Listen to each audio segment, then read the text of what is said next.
Ma'am ये सबसे पहले तो मैं ईडी के ऑफिसर्स का और कर्मचारियों का शुक्रिया अदा करना चाहता हूँ जितनी भी अभी तक इन्वेस्टिगेशंस हुई है वो बहुत कोऑर्डिनेट में हुई है और इन बाइक पे आज हम इससे आदि को सोचते हैं 10 को क्या जब इसे सुनाई जाए फिर भी काट ना Why?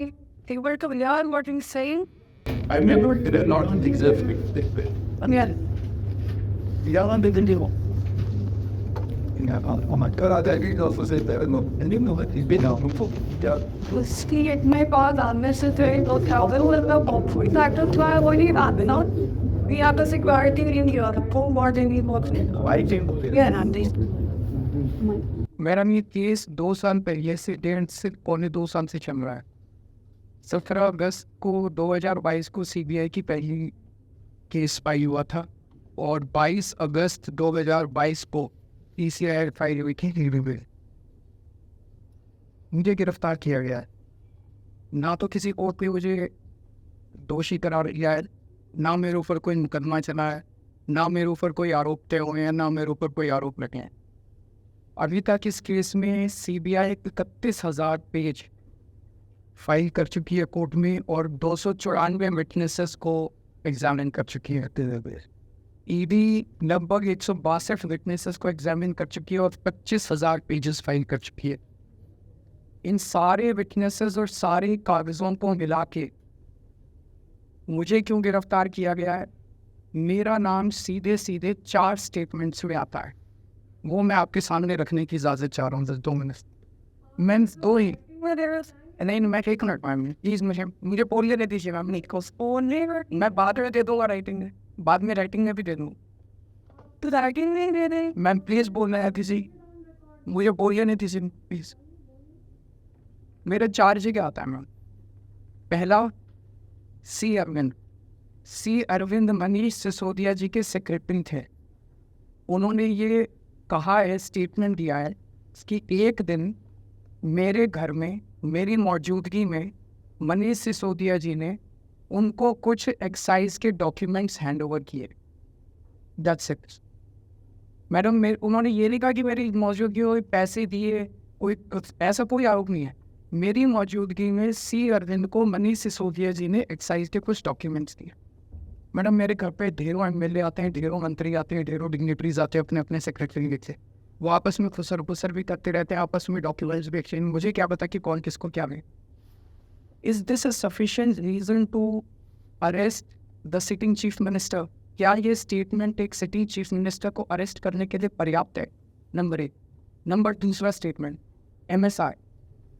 मगुंटा श्रीनिवास रेड्डी ये मेंबर ऑफ पार्लियामेंट थे जगन रेड्डी की पार्टी से MSR एक दिन 16 मार्च 2021 को 4:30 बजे मेरे दफ्तर आते हैं उससे 10 दिन पहले उन्होंने मेरे ऑफिस में चिट्ठी भी ईमेल भेजी कि मैं MP नहीं मुख्यमंत्री से मेरे ऑफिस वालों ने उसको 10 दिन बाद का टाइम दे वो मेरे पास मिलने के लिए आते हैं 4:30 बजे मैं किसी वजह से जब्बी में था आके वो मुझे कहते हैं कि मुझे दिल्ली में अपना फैमिली चैरिटेबल ट्रस्ट खोलना है उसके लिए ज़मीन चाहिए मैंने उनको कहा कि ज़मीन हमारे अंडर में ही आती है LG साहब के अंडर में आती है आप मुझे चिट्ठी दे दीजिए मैं LG साहब को फॉरवर्ड कर दूँगा इन 10 सेकंड सो ये हुआ 16 सितंबर 2022 को उनके घर पे रेड होती है उनसे पूछा जाता है कि क्या आप केजरीवाल जी से मिले वो कहते हैं कि हाँ मैं मिला और मैं केजरीवाल जी से अपने फैमिली ट्रस्ट की ज़मीन मांगने गया था ये 16 सितंबर 2022 को सेक्शन 17 का स्टेटमेंट है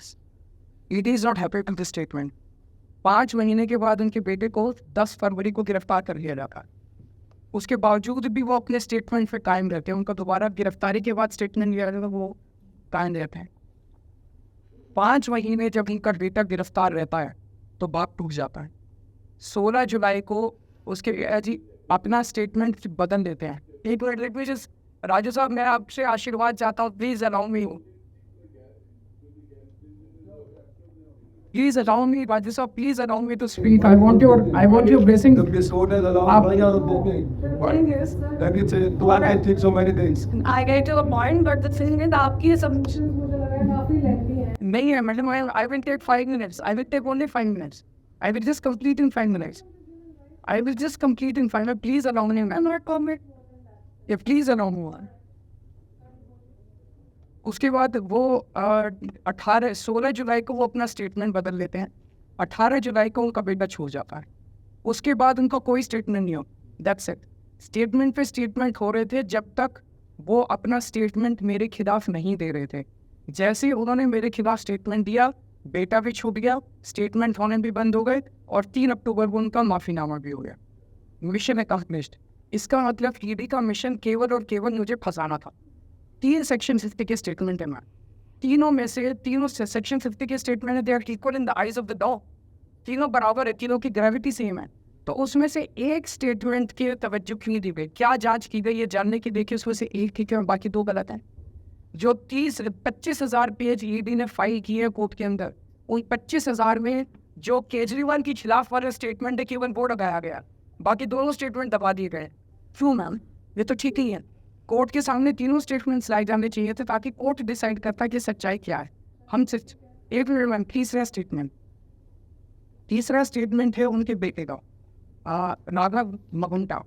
राघव मगुंटा से 16 सितंबर को उसके घर में जब रेड होती है उनसे स्टेटमेंट लेते हैं। He says what ever his father net said. उसके बाद 10 फरवरी को उनको अरेस्ट किया जाता है। उसके बाद इनके 5 स्टेटमेंट्स होते हैं। 5 स्टेटमेंट्स में वो वही बोलते हैं जो पहले बोला। फिर 5 महीने तक वो जेल में रहते हैं। उसके बाद जब 16 जुलाई को उनके पिताजी स्टेटमेंट बदलते हैं तो 18 जुलाई को उनको छोड़ दिया। तो 7 स्टेटमेंट्स उनके हुए। 6 में वो मेरे खिलाफ नहीं बोलते, 7वें में जैसे ही मेरे खिलाफ स्टेटमेंट देते हैं उनका उसके बाद कोई स्टेटमेंट नहीं होता, उनको जेल से छाड़ दिया जाता है, उन्हें माफ़ीनामा दे दिया जाता है। ये जो 6 स्टेटमेंट्स हैं ये रिकॉर्ड पे नहीं लाए जाते। चौथा है शरद रेड्डी। शरद रेड्डी के केस में 16 सितंबर को उसको अरेस्ट किया गया। 16 सितंबर को उसकी अरेस्ट हुई, उसने मेरे खिलाफ कुछ नहीं बोला। 9 नवंबर को उसका स्टेटमेंट किया, उसने कुछ नहीं बोला। 10 नवंबर को उसकी अरेस्ट हुई। उसके बाद उसके 9 स्टेटमेंट्स होते हैं, वह 9 स्टेटमेंट्स वो मेरे खिलाफ ही बोलता। उसके बाद 6 महीने उसको अरेस्ट करने के बाद 25 अप्रैल को वो टूट जाता है और वो केवल इतना कहता है कि मैं विजय नायर के साथ मैंने सीएम साहब के पास गया था, सीएम साहब जल्दी में थे, सीएम साहब ने कहा कि विजय के टच में रहो, विजय अच्छा लड़का है। मैं केवल ये जानना चाहता हूँ कि क्या ये 4 स्टेटमेंट्स एक सेकंड चीफ मिनिस्टर को अरेस्ट करने के लिए मैम 2 मिनट दे दीजिएगा के लिए पर्याप्त हैं? नंबर 1। नंबर 2, जो 30,000 पेज फाइल किए गए हैं, ये 30,000 पेज के अलावा 1 लाख पेज ईडी के दफ्तर में जो हमारी बेगुनाही के सबूत है मैम, उनको कोर्ट के सामने नहीं लाया गया। ये दूसरी बात मैं ये कहना चाहता हूँ, ये शराब घोटाले का पैसा आखिर है कहाँ? जो शराब घोटाला कहा जा रहा है मैम, ये आरोप लगाया जा रहा है कि 100 करोड़ रुपए किसी साउथ लॉबी ने शराब की हमने पॉलिसी बनाने के लिए 100 करोड़ रुपए आम आदमी पार्टी। मैम ये जस्टिस संजीव खन्ना का ऑर्डर है। मैम जस्टिस संजीव खन्ना का ऑर्डर,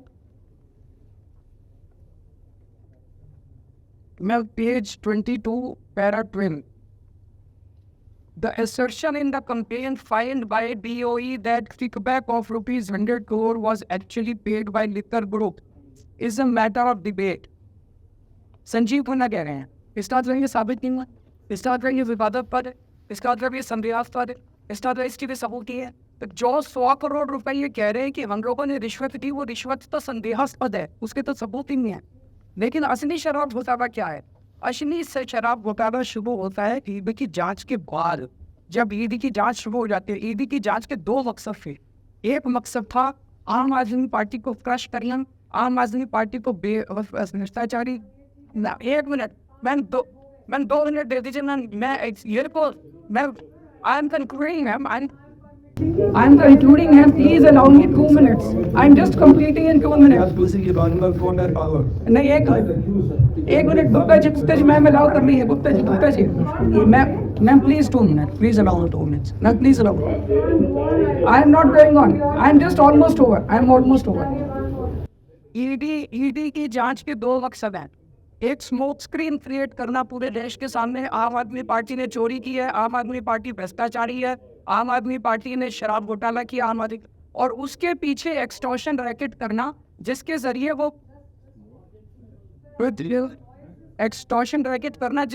वो पैसे इकट्ठे कर रही है। मैं आपको सबूत दे रहा हूँ। शरद रेड्डी के केस में शरद रेड्डी को बेल 2 बजे से मिली, एक शरद रेड्डी ने मेरे खिलाफ स्टेटमेंट दिया और शरद रेड्डी ने अरेस्ट होने के बाद 55 करोड़ रुपए का चंदा बीजेपी को दिया। 55 करोड़ रुपए के बॉन्ड्स अरेस्ट हुए। So he bought his bail ma'am, he bought his bail. Then now the money trade is clearly established. Money trade is clearly established.